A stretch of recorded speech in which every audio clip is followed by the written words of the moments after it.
We're thrilled to present the first edition of the Asian Bookshelf, Home to Words and Voices in Asia Today, an exciting new podcast about literary facts and fiction from across the region. The Asian Bookshelf will bring you opinions, interviews, and news from a diverse range of contemporary voices from Asian-based writers, publishers, readers, and bookstore owners.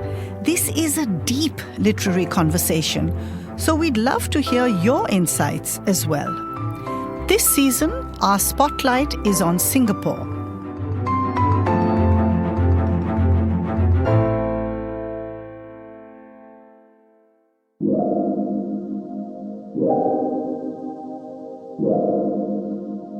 In his parents' time, they'd already comprised less than 1% of the population.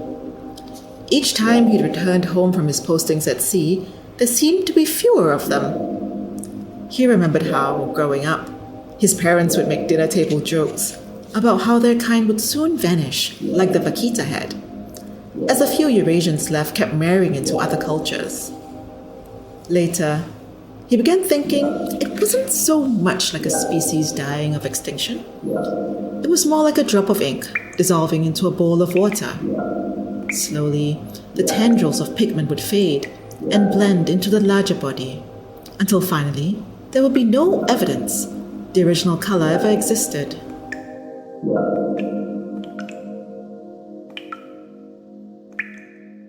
Hello, and a very warm welcome to the Asian Bookshelf, where we explore Southeast Asia's literary landscape.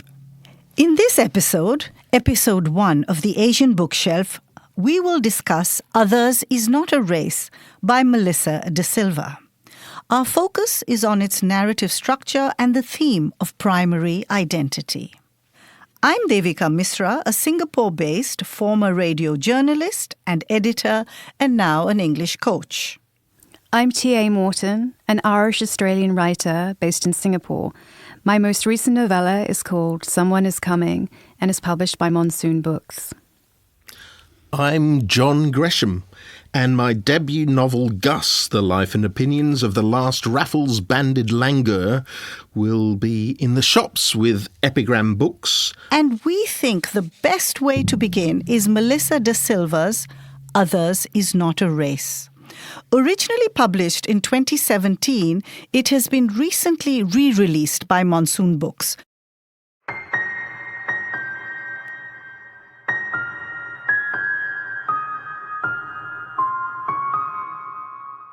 Naming, she reflected, confers a sense of identity. To leave someone unnamed, the unwanted infant, the runt of the litter, marks it for a life of inconsequence.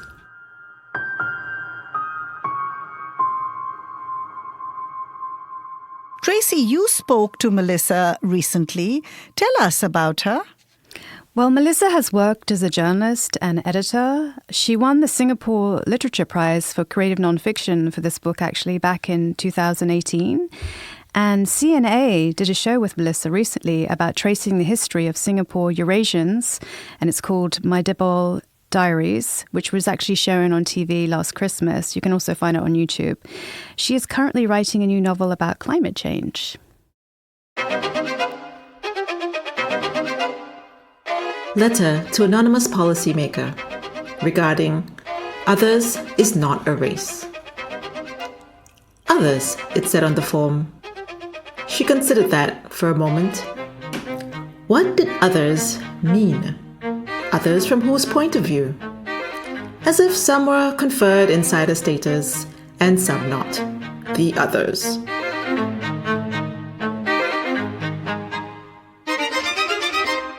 The narrative documents her experience of growing up, often feeling invisible, misunderstood, ignored. Her story is really about the loss of one's identity. It's a very sweet, very personal journey of searching for one's cultural roots. At least that's how I read it. But what do you think, Jon? After all, you belong to this ethnic category of others. Did the book work for you? Yes, I'm an other. Yes, I liked it a lot. I think it's a welcome addition to Singapore literature for two reasons. I think it introduces creative non-fiction to Singapore readers. She's using different forms to explore her Eurasian identity. She's got personal experience, she's got family history, she's got food and recipes, failed fishing trips, short stories and speculative fiction. She's got this letter, this passionate letter to an anonymous policymaker. And she also discusses Kristang and the importance of language, sort of led by people like Kevin Martens Wong. So that's one of the reasons I like it. And I do think, secondly, it's really important to highlight a community group with significant involvement in Singapore life and history and culture and society since before British colonial times, the Eurasians. I think for such a small book, there's a lot in it. She writes it in such an interesting way. It's not really a traditional story arc as such, because it is classified as being creative nonfiction. Each chapter is very different. We get glimpses into her journey with her relationship with looking at Kristang, language, the food, and recalling stories from the past. This book is really about an individual's journey and looking at their past. And each chapter, in its own way, the way she tells it is fragmented. And I love that. It really resonates with the human experience, in trying to make sense of her own past, from reminiscing about her childhood to being anxious when she's baking the suki cake, that her grandmother made. It's all so very relatable, even to a foreigner like me. And as someone that really enjoys going to the archives, me personally, here in Singapore, I really enjoyed that she labels some chapters as sources, She labeled as told to Melissa de Silva by her mother. I thought that was like a testament and even a way of validating what she was trying to convey, which I guess is trying to grasp hold of something that perhaps she's ignored from a number of years and that really speaks to her soul.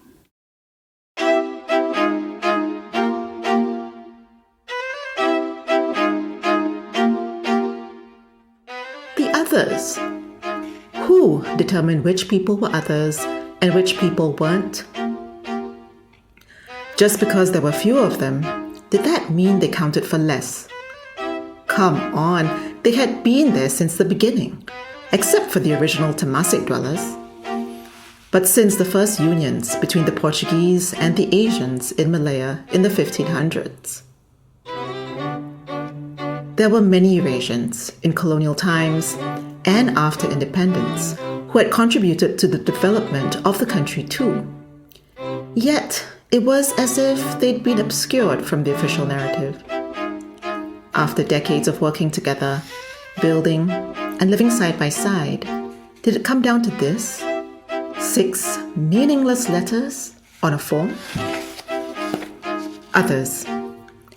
What does it mean, she wondered, when policymakers willfully choose to see some within society as other, as people on the outside, as if they were invisible? Many Singaporeans were ignorant that they were even fellow citizens.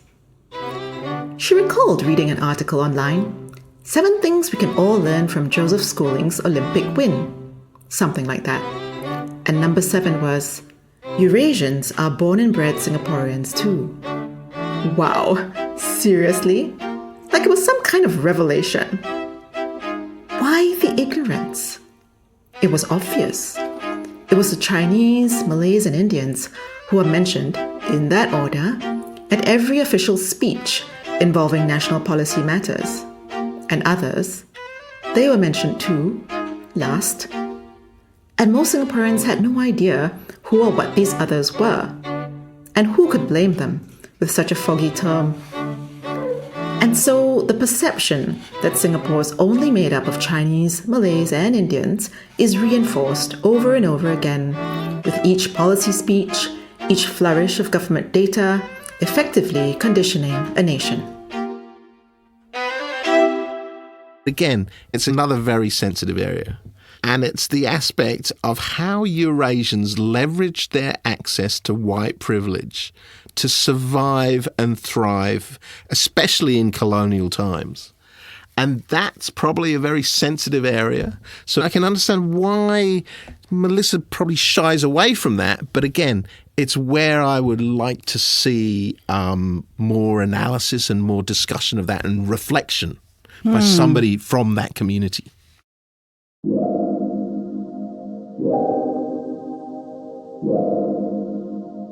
Their kind would soon vanish, like the vaquita had, as a few Eurasians left kept marrying into other cultures.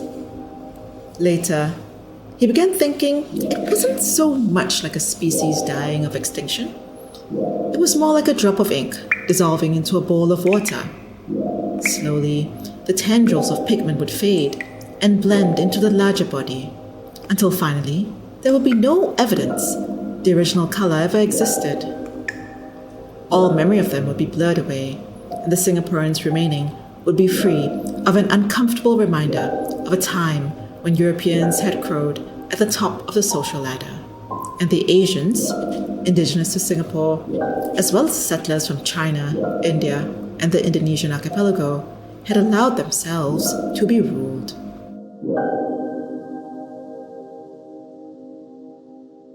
White privilege. Very interesting. Tracy, you are white. And Irish, though. I would just like to clarify that to everyone that I'm Irish. So what's your take on this? Well, I mean, I get it. You know, as the Eurasians, they lose access in a post-colonial era, and it unleashes like this host of complex identity issues. You know, there's definitely a question of where they belong now. But it is incredible that Kristang was spoken widely in the 17th century by so many different nationalities, you know, from the Dutch to Malaccan to Cantonese, and now it's kind of almost vanished. You know, we have 4 major languages here, and thankfully, you know, as a foreigner, most people speak English, which is great. But at what cost is that to individual identities? You know, all those stories, you know, as a writer, I think about all those stories, folklores, ghost stories that were told in so many different languages, and they all had different meanings, interpretations, and, you know, a lot of that can be lost in translation. Eurasians did hold a really interesting position during colonial times. You know, I first really read about their position in W. Somerset Maugham's short story, especially the letter, and saw that they did have a great advantage in being like a go-between, you know, with the locals and the colonials. I do believe within this book, though, Melissa has also very gently dealt with this, especially towards the end in the futuristic short story, which I love. I think it's the best part of this book, The Blind Date, where 2 of her characters are the last 2 registered Eurasians in Singapore. And it's like they've lost so much due to their position, and they've almost paid a price.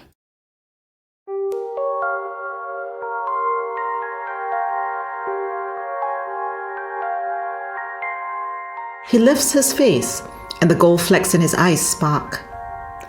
Martin continues to stand, leaning heavily on his walking stick, as he watches a small man tread down the path out of the dome. The slight figure makes its way onto the pedestrian lane alongside the cycle rush, growing tinier and tinier as it bobs along the undulating ribbon of traffic, until finally it dissolves into a pulsating sweep of humanity.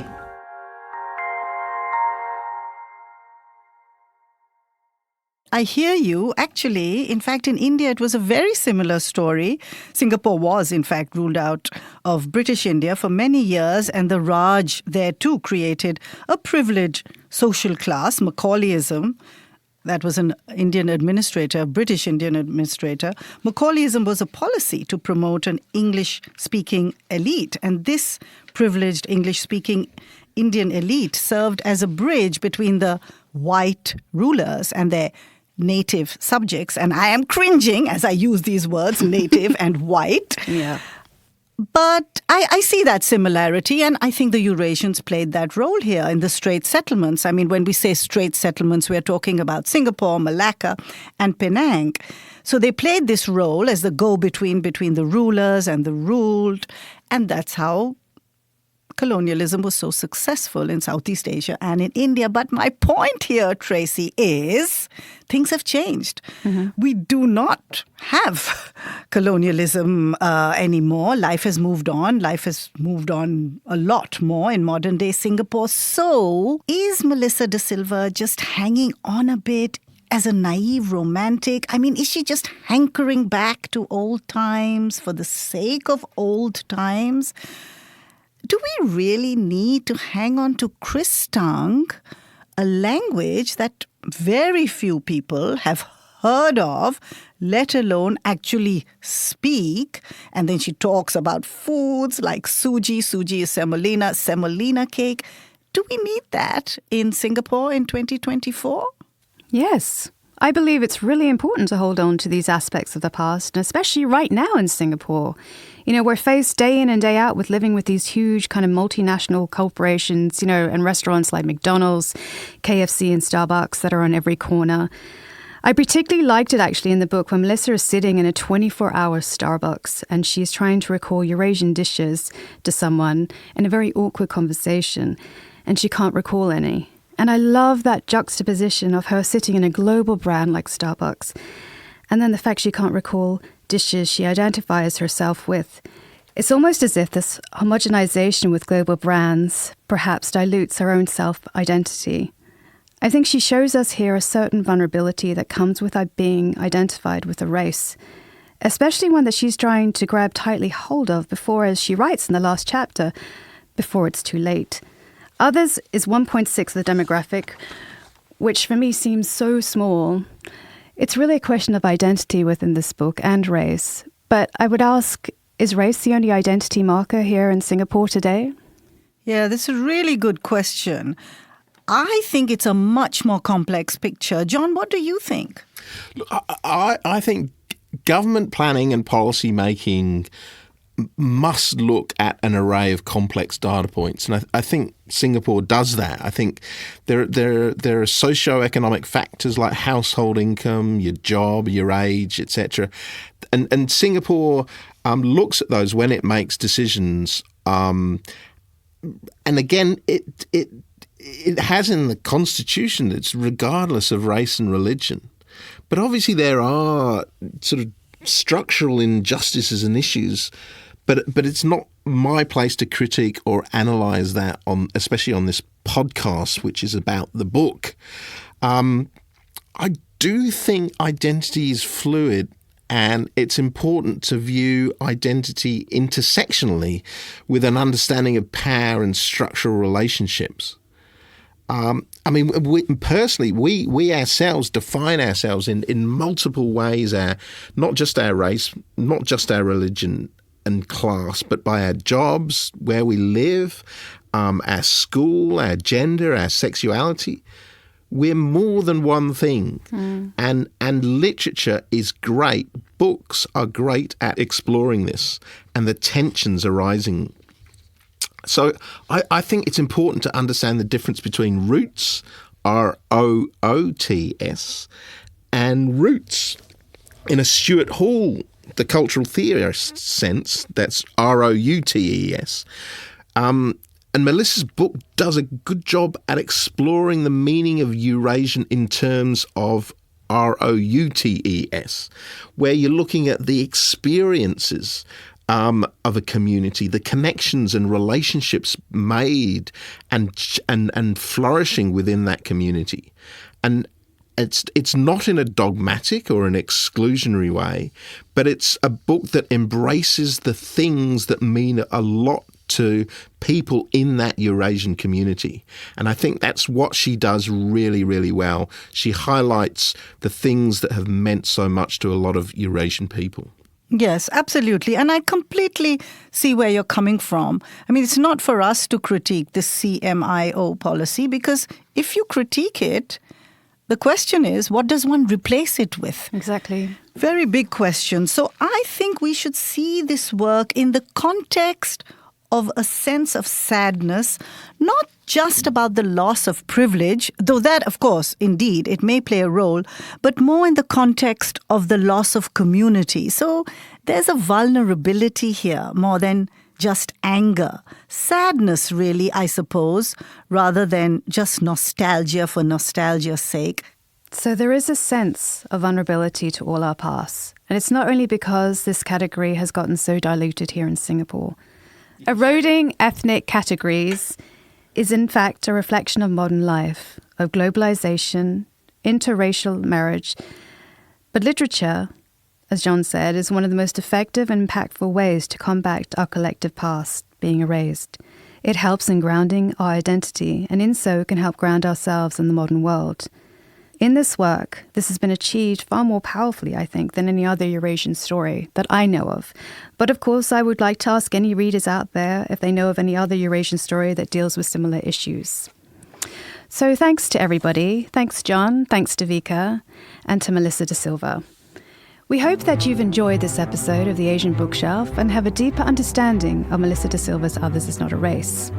We trust that this conversation has given you as much pleasure as it's given us to produce.